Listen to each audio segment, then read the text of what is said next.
어떤 걸 하겠다잖아요. 적극적으로 도와줘야죠. 적극적으로 이 사람이 농사도 먹고 살 수 있게끔. 당신이 농사 선택한 건 잘하셨습니다. 농사만 지면 평생 죽을 때까지 돈 걱정 안 하고 밥 걱정은 안 하고 삽니다. 그런 시스템을 내놔야죠. 아, 기촌하셨어요?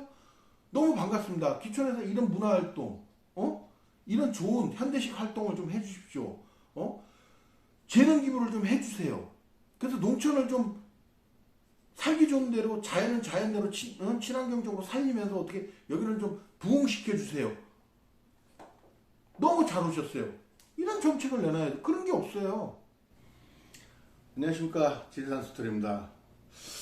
좀 분위기 좋은 즐거운 시골 생활 이런 얘기를 해야 되는데 이전 영상에 올렸던 이런 곳에 기천하지 마세요라는 거를 제가 올리다 보니까 많은 파급이 있고 많은 구독자분들이 이제 시청도 해주시고 거기에 대해서 이제 댓글도 많이 남겼습니다. 그래서 제가 이제 물론 이제 저의 얘기가 싫어서 이제 나쁜 말씀을 쓰신 분들도 있고 뭐 반대되는 말씀도 쓰신 분들도 있지만 지금도 뭐 이 기농기촌인들의 피해 사례가 현재 진행형이고요.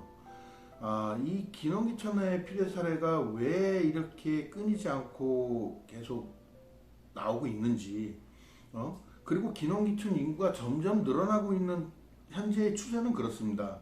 근데 왜 현실은 달라지지 않고 이런 중앙정부나 지자체에서 이런 거에 대해서 개입을 안 하고 공론화가 되고 있지 않는지 제발 사라지고 개선책이 나오면 좋겠습니다. 뭐 제가 오늘 말하는 강의 내용은 원주민을 비하하고 욕하는 것도 아니고 토착 세력을 무슨 어떤 집단으로 해서 무슨 아주 나쁜 사람들처럼 뭐 얘기하고 싶지는 않지만 사실은 있는 현실만 제가 전해드리고 얘기하고 이런 일이 있다는 것을 또 기농기촌을 준비하시는 분들이나 기농기촌을 하신 분들의 좀 현재 진행되고 있는 분들에게 좀 위안이 될지 해결책이 될지는 모르겠어요.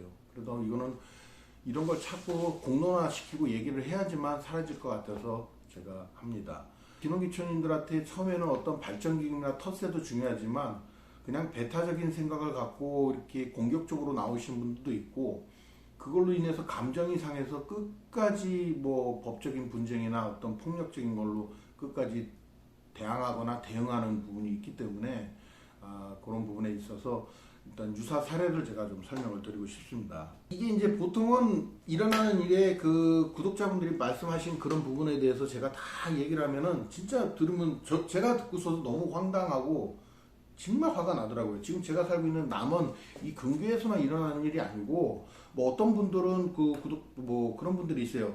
전라도가 어떻고 전라도가 어떻고 근데 저도 인천 토백입니다. 제가 뭐 전라도 사람들을 옹호하거나 그런 게 아니라 전라도만 그런 게 아니라 피해 사례가 들어온 걸 보면 강원도, 원주, 행성, 양양, 평창, 뭐 화천부터 해서 가평, 양평 이루 말할 수가 없어요. 단양부터 해가지고 뭐 여기 전라도 일대부터 경상도, 함양, 산청, 구례 진짜 너무 많은 사례가 들어와요. 그 중에서 이제 일어나는 보통 이제 평균적인 게 그 갑질, 텃세, 뭐 갈치 이런 거는 기본적인 거고요. 중요적인 그 유형은 뭐 이제 도로 점거, 그다음에 교통방해, 그다음에 전기 유입방해. 그러니까 뭐 또 전기가 이 시골에 와서 집을 짓다 보면은 전기 시설을 끈다고 그러거든요. 끌다 보면은 동의서도 필요한데 그것도 뭐 돈을 달라고 요구하거나 또 안에 동의서를 안 해준다거나. 그다음에 마을 입구에 이제 어떤 공사를 할 때 적치물을 싸나요. 아주 교묘하게 탭이나 뭐 그런 거 있지 않습니까? 뭐 비료 같은 거 무슨 농자재 같은 거 그런 거를 싸나요. 그리고 이제 신고가 들어가면 치워줄게 이런 식이고. 그다음에 마을 공동 수도는 어디든 가면 이런 시골은 마을 공동 수도가 있습니다. 산에서 내려오는 물을 정화하거나 뭐 개울에서 내려오는 물을 끌어서 뭐 이렇게 정화를 해서 물탱크에서 공동 분배를 받는데 그것조차도 네가 들어와서 물을 쓰면 우리 마을 사람들이 쓸 물이 없다는 이런 식으로 억지 주장을 하면서 물도 안 줍니다. 거짓 민원 신고를 또 계속해요. 건축행위를 할 때 있지도 않은 사실을 만들거나 거짓말을 한다거나. 그 다음에 어느 정도로 교묘하냐면 저도 이건 당한 사례 중에 하나지만 시골에 와서 집을 짓다 보면은 건축행위를 어느 정도 하다 보면은 집이 반 정도 완성되면 그 외부에서 나가는 돈이 너무 많기 때문에 임시로 들어와서 살면서 집을 짓는 분들도 있어요. 그걸 갖다가 사전 입주가 법률적으로 있다는 건 저는 몰랐어요. 여기 와서 알았어요. 그걸 또 사전 입주로 또 신고를 합니다. 그래서 벌금을 맞게 만들고 보통 분들이 아닌 것 같아요.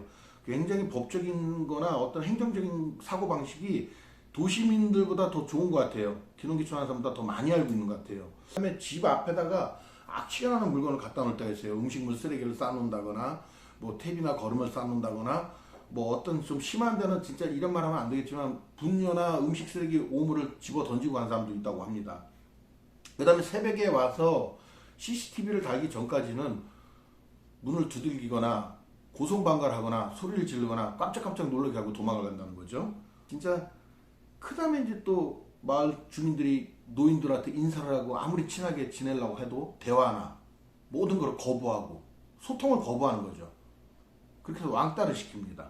그 다음에 집 앞에다가 자기네 집 마당 다 놔두고 그러니까 제가 산 토지가 아니면 문 앞에나 이런 쪽에다 자기들 차를 세워놓습니다. 그리고 안 빼줍니다.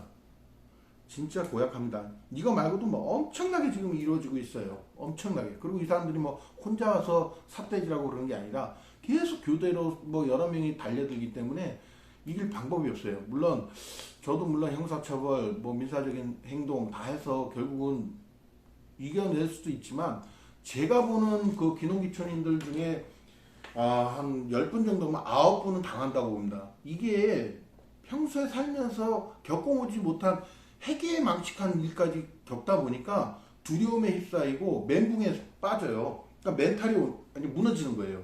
그러니까 좀 소심하고 좀 착하고 이런 분들은 이 사람들이 하는 말을 이쪽에서 걸러서 이겨낼 자신감이 없어요. 뭐 너를 죽이겠다고 진짜 죽이는 줄 알고 있는 거예요. 너무 두렵고 보복과 후환에 그런 게 너무 무서운 거예요. 특히 보복이죠. 예? 그럼 내가 이 사람들한테 발전기금을 안 내면 이 마을에서 살 수 있을까? 벌써 집하고 토지는 진행이 된 상황인데 그러다 보니까 멘붕이 오고 무너지고 멘탈이 약하다 보니까 그 사람들 요구대로 끌려갈 수밖에 없는 거예요. 그 사람들 그런 약점을 자꾸 이용을 하는 거고 물론 저희 구독자들 중에 입에 올리지도 못하는 말씀을 하신 분들이 있어요. 그래서 저도 그런 댓글을 달았어요. 마음은 굴뚝 같습니다. 그런 건 유튜브를 떠나서 진짜 개별적으로 연락을 주시면 제가 해결했던 방법은 상세히 설명을 드리겠습니다. 그러니까 이제 문제가 크게 된 거 요인 중에 하나로 보고 있는 거는 지역사회, 이 토착 원주민들과 이 토세력이죠. 그분들과 지역의 관공서에 근무하는 사람들이나 시의원들이나 그다음에 경찰, 검사 많은 분들이 있잖아요. 이런 사람들한테 보이지 않는 카르텔이 조성되어 있습니다. 이 사람들은 학연과 혈연으로 똘똘 뭉쳐 있어요. 한 집 걸로 두 집 걸로 집성촌과 마찬가지인 거로 다 이렇게 이어져 있어요. 너 무슨 중학교 나왔지? 너 어디 초등학교지? 너 어디 이런 사람들 이러면서 이 마을에 행사가 항상 있거든요. 동창이라든가 뭐 이런 게 거기서 모여서 또 친목을 다지기 때문에 원주민의 그 벽을 깨고 들어가서 내가 주민으로 인정받는다는 건 쉽지 않아요. 그렇게 혹시나 성공하신 분들도 그렇다고 생각을 하지만 사실은 그렇지 않습니다. 그 속을 깊게 내면으로 들어가 보면 항상 남은 남인 겁니다. 그래서 섞이지 않는 거죠. 물과 기름처럼. 한 병 안에 들어가 있고 섞여 있는 것처럼 보이지만 그렇지는 않습니다. 그래서 이런 거가 분쟁이 생겨서 관공서에 민원을 넣거나 경찰한테 신고를 해도 어떤 해결책이 있는 데도 있겠지만 거의 없다고 보시면 됩니다. 경찰이나 면장이나 뭐 관공서 공무원이나 이런 사람들이 적극적으로 대응을 하질 않아요. 얼버무리거나 그냥 쉽게 넘어가고 아니면 협의를 유도합니다. 협의를 유도해서 로마에 왔으면 로마의 법을 따르시는 게 괜찮다는 식의 그런 비현실적인 얘기로 자꾸 협의를 해서 뭐 예를 들어서 마을에서 발전기금을 한 1,000만 원 요구하면 전에 들어온 분들도 다 이랬어요. 그냥 이거 뭐 마을의 기금은 되는 건 이건 시골 사는 뭐 관례인 것처럼 자꾸 협의를 유도해서 금액을 낮춰서 이게 뭐 흥정하듯이 이렇게 그렇게 합니다. 그럼에도 불구하고 끝까지 신고나 고발을 해도 그거를 받아들여 주지 않고요. 뭐 예를 들어서 어떤 심한 뭐 안 좋은 거를 당해서 신고를 하면 뭐 경찰이 하는 말이 제일 흔한 말이 그게 있습니다. 범인을 특정할 수 없다. 뭐 CCTV 여기 나와 있는데 또 저 CCTV로는 저 사람이 누군지 모른다. 너무 어둡다. 이런 식으로 거의 카바를 치기 때문에 원주민 편을 들기 때문에 대응하는 게 굉장히 힘들다는 것만 알고 계십시오. 그리고 민사나 형사가 뭐 우리 법으로 해, 법대로 해서 이렇게 막 고소하고 직고하고 막 중앙정부에다 막 인권이 권익위 알리고 막 하면서 막 떠들어서 할 때는 각오하셔야 돼요. 1년 안에 끝나지 않습니다. 절대 안 끝납니다. 몇 년이 걸릴 수도 있습니다. 거기서 지치고 거기서 상처받고 거기서 결국은 무릎 꿇고 나가게 됩니다.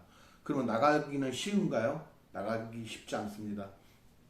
제가 전 재산을 털어서 기농기촌을 해서 거기에 투자한 부분이 있어요. 그죠? 맨 땅에 헤딩하고 들어간 건데 나갈 때 그거를 제가 제값은 못 받고 반값이라도 받고 싶은 심정으로 야반도주하는 심정으로 그거를 매물로 내놔도 작자가 나서도 살 수가 없습니다. 팔리지가 않아요. 동네 사람들이 끝까지 방해를 놓고 또 들어온 사람한테 또 똑같은 행태로 또 괴롭히기 때문에 어느 누구도 그 집이나 땅을 사지 않습니다. 그래서 결국은 뭐 저는 구독자 중에도 몇 분이 저한테 그런 얘기 했지만 그걸 지금 현재까지도 3년이 지났다 5년이 지났다 방치 상태입니다. 들어가서 살지도 못하고 팔지도 못하고 전국적으로 이런 일이 일어나고 있다고 말씀은 드리지만 다 그런 건 또 아닙니다. 제가 살고 있는 지리산 남원 이 뱀사골 입구에 산내면이라는 데는 단 한 번도 그런 게 없어요. 이 주변에 마을이 굉장히 많거든요. 한 20개 정도 되는데 이 산내면에 그런 게 없습니다. 물론 오래전에는 좀 간혹 그런 분쟁이나 그런 게 있었던 걸로 저도 들었어요. 근데 실질적으로 그런 게 여기는 없습니다. 없다 보니까 기농기촌인들이 굉장히 많이 유입되고요. 유입되다 보니까 빈집도 없고 토지값도 상승되고 인프라도 굉장히 좋아져요. 여기는 상생하고 협력하고 참 잘 삽니다. 그리고 또 이제 아무래도 기농기촌인들이 많다 보니까 목소리도 높고요. 모든 행사나 모든 일에 다 참여를 하고 거기에 대한 기득권이 있습니다. 그래서 아무 문제가 없어요. 불협화음도 없고요. 잘 이제 운영이 되고 있는 사례 중에 하나죠. 이제 중요한 거는 이런 거를 자체적으로 이렇게 생성되고 자체적으로 만들어졌다는 거죠. 뭐 여기 지자체 남원시에서 개입해서 그거를 이루어진 건 아닙니다.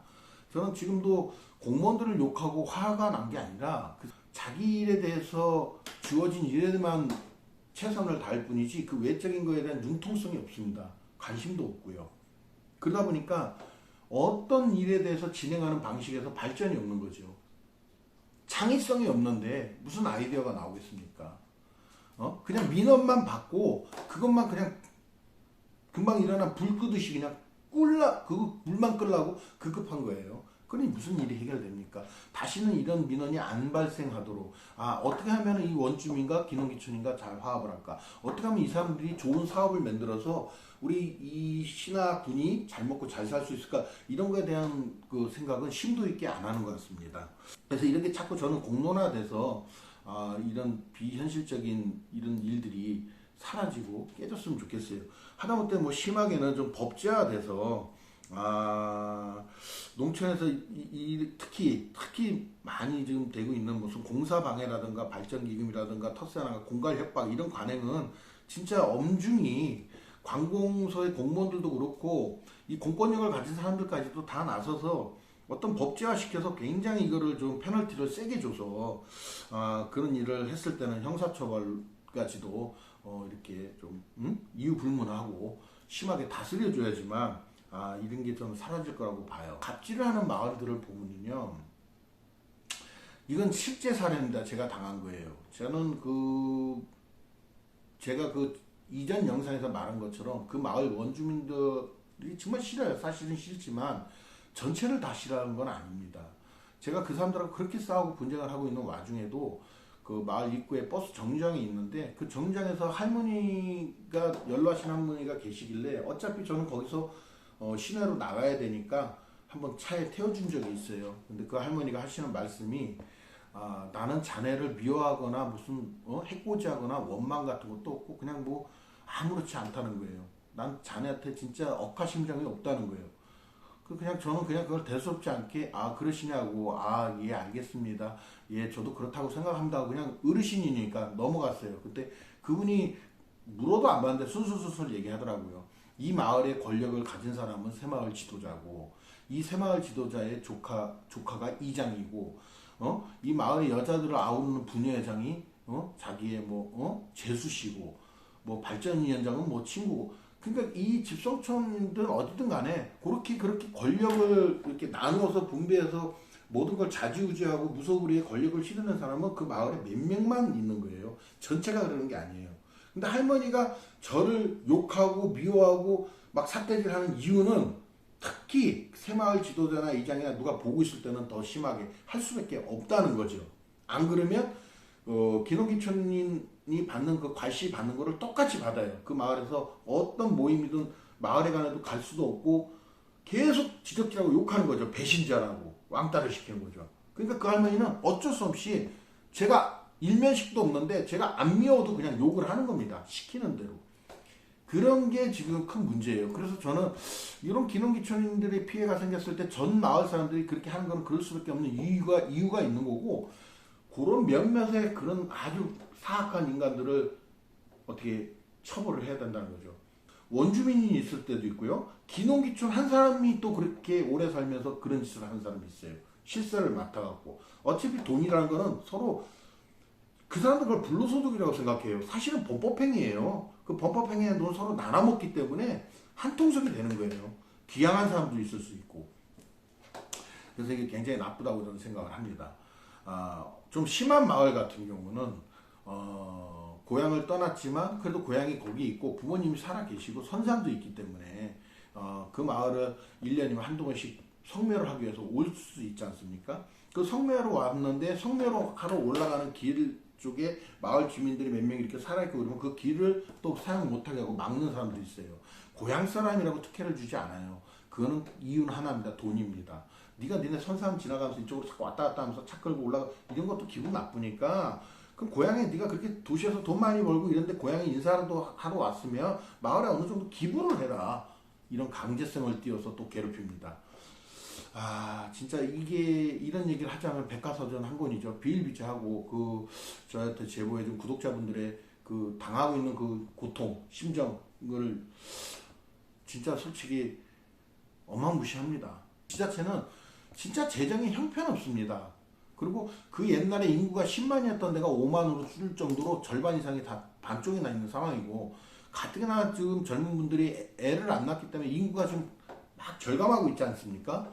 이런 시대적인 상황에 현실감을 이 농촌 사람들이 못 느끼고 있다는 거죠. 그리고 공무원들도 못 느끼고 있다는 거죠.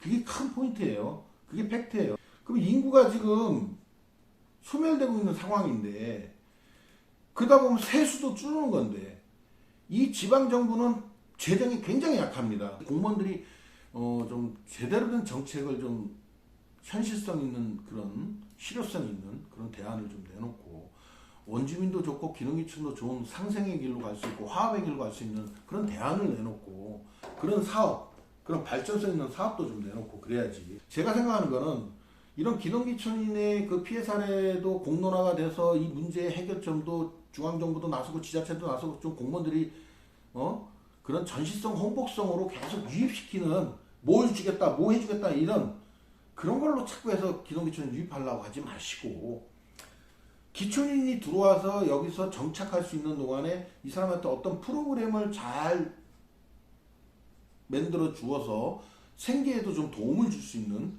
그런 정착지원금도 좀 충분히 달별로 뭐 1,000만 원이면 한 번에 주지 말고 50만 원, 60만 원 이렇게 도움이 될 수 있게끔 쭉 끌고 나갈 수 있는 시 재정 자립도가 없는 데서 엄청난 돈을 받아서 엉뚱한 그 사업만 자꾸 벌이고 쓸모도 없고 방치되는 그런 사업만 하지 마시고 모든 거는 정책보다는 대안입니다. 장기적인 플랜이 누가 들어왔을 때 그걸 보고 들어오는 거지 장기적인 플랜이 없고 그냥 사탕 바르기 식으로 그냥 꿀물만 딱 타줘서 들어와 그나마 그걸 보고 들어와서 또 피해까지 생기고 있는 현실에 누가 기농기촌을 하겠습니까? 저는 그냥 전망을 합니다. 지금 상태로 계속 간다면 농촌에 지금 고령화, 완전 고령화예요. 여기서 80대면 뭐 아직도 청춘이라고 저는 봅니다. 그 정도로 세상이 발전하고 좋아지다 보니까 수명이 굉장히 늘었어요. 그러니까 이 마을회관이나 이런 데 가면 80대, 90대 노인들 많습니다. 뭐 아직도 활동하시는 분들도 많고요. 근데 그분들이 언제까지 사시겠습니까? 다 이제 앞으로 5년, 10년 안에 돌아가실 거고 그 노인들이 다 죽게 되면 마을에 가가호 빈집들이 늘어나겠죠. 자손들은 집도 팔지도 않습니다. 그냥 방치합니다. 그냥 그대로 썩힙니다. 묵혀요. 물론 이제 앞으로 뭐 법이 지금 계류 중이지만 앞으로 그렇게 하면 뭐 벌금도 물리고 빈집을 오래 방치 못하게 한다는 법안이 들어간다는데 그건 저도 찬성을 합니다. 기농기촌이라도 좀 들어와서 살게 해주면 되는데 그마저도 안 하고 있으니까 참 이게 문제가 계속 발생되고 있어요. 그러다 보면 마을이 슬래마되다 보면 어떻게 되겠습니까? 50% 100% 살던 사람들이 10% 15% 이렇게 살다 보면 결국은 이제 유실되는 거예요. 없어지는 거예요. 그런 마을이 인프라가 없는데 전혀 이제 뭐 예를 들어서 읍이나 시하고 좀 먼 거리에 있는 그런 마을들, 약간 뭐 외진 거나 소외되는 쪽의 마을들은 하나씩 사라질 겁니다. 그럼 농촌은 붕괴되는 거고, 그 마지막 다음 단계가 뭐겠습니까? 그래서 그걸로 인하여 농사 짓는 사람들이 없어지고 휴경지가 늘어나고 결국은 농사 짓는 사람이 없다는 거는 국가 경쟁력이 떨어지는 거예요. 농업이 망하면 국가가 망하는 거예요. 이런 현실을 지금 망각하고 있어요. 중앙정부에서도, 지자체에서도. 기촌에서 2년 3년 동안 마을 주민들하고 담쌓고 째려보고 소통 안 하고 왕따 돼서 욕만 하다가 결국 들어서 못 살겠다고 가버리는 거예요. 기농에서 와서 농사짓고 열심히 해보겠다는데 어느 누구 하나 제대로되게 체계적으로 가르쳐주지 않으니까 이렇게도 해보고 저렇게도 해보고 결국 판로도 없고 자연재까지 있고 이러다 보면 쫄딱 망해갖고 잔뜩 빚만 져갖고 신용불량자 돼서 나가는 거고요. 근데 공무원들이 뭐 때문에 왔는지 뭐 때문에 가는지를 몰라요. 원주민들은 또 그걸 고소해야 하고. 그거 봐라. 네가 인마 도시에서 대학 나오고 뭐 어느 직장 다녀서 아무리 잘났어도 너 농사도 질 줄 모르는 놈이 너 그래서 망한 거야.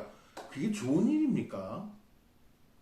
자기 자식도 농사를 안 짓는데 농사를 지겠다고 왔지 않습니까? 기촌을 해서 이 마을을 좀 더 재밌고 즐겁게 풍요롭게 만들어 보겠다고 온 거 아닙니까?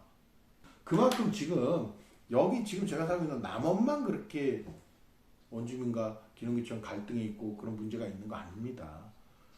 제가 지금 왜 이런 얘기를 오늘 이 자리에서 하겠습니까? 구독자들 우리 전국에서 지금 저한테 저도 이렇게 당했습니다. 저도 동병상련입니다. 저는 이렇게 심합니다. 지금 전 미칠 것 같아요. 이런 사람들 대변해 주려고 지금 하는 겁니다. 그 사람들 다 어느 분이 생각한 것처럼 어느 분들이 생각한 것처럼 그렇게 생각하시면 다 전라도에 있어야 돼요. 그렇지 않습니다. 강원도, 충청도 다 들어옵니다. 지금 이게 어느 도가 잘못됐다가 중요한 게 아니라 기농기촌인들이 이런 상황이고 이렇게 내몰리고 있으니까 기농기촌을 하고 싶은 사람들도 많고 인구도 늘어나고 있으니까 제발 중앙정부나 지자체에서 공론화해서 이런 문제를 좀 타개하고 진짜 현실적이고 실효성 있는 대책을 좀 세워달라, 정책 수립을 해달라, 그런 뜻에서 제가 이 방송을 하고 있는 겁니다. 그래서 그렇게 사람을 함부로 홀대하거나 배척하거나 왕따시키거나 소외감을 주어서는 안 된다고 저는 봅니다. 어찌됐든 간에 제2의 인생을 살겠다고 기농기촌을 하고 마을에 들어왔기 때문에 분명히 그분들은 마을에 좋게 기여를 하는 거지, 마을을 뭐 오염시키거나 황폐화시키거나 나쁜 것을 하지는 않습니다. 물론 또 그렇게 한다고 해서 원주민들이 놔두진 않을 거 아닙니까? 그런 사람이라면 또 그런 사람한테는 내보낼 수 있어요. 그렇지 않고 마을을 위해서 진짜 이런 취지로 저는 왔습니다 하는 사람들에 한해서는 좀 도와주시고, 이 힘든 기농, 이 힘든 기촌 좀 쉽게 편하게 안전하게 할 수 있게끔 중앙정부나 지자체에서 제발 공론화하고 이제는 나서 주셔서 제도적으로는 어떤 방법이든 좀 정책을 수립해 주시길 간곡히 부탁하면서 오늘 영상은 여기까지 마지막으로 이야기하는 걸로 하겠습니다. 자, 오늘도 저희 얘기를 좀 들어주신 구독자분들 좋은 하루 되시고요. 건강한 하루 보내시기를 바라면서 이야기를 마치겠습니다. 안녕히 계십시오.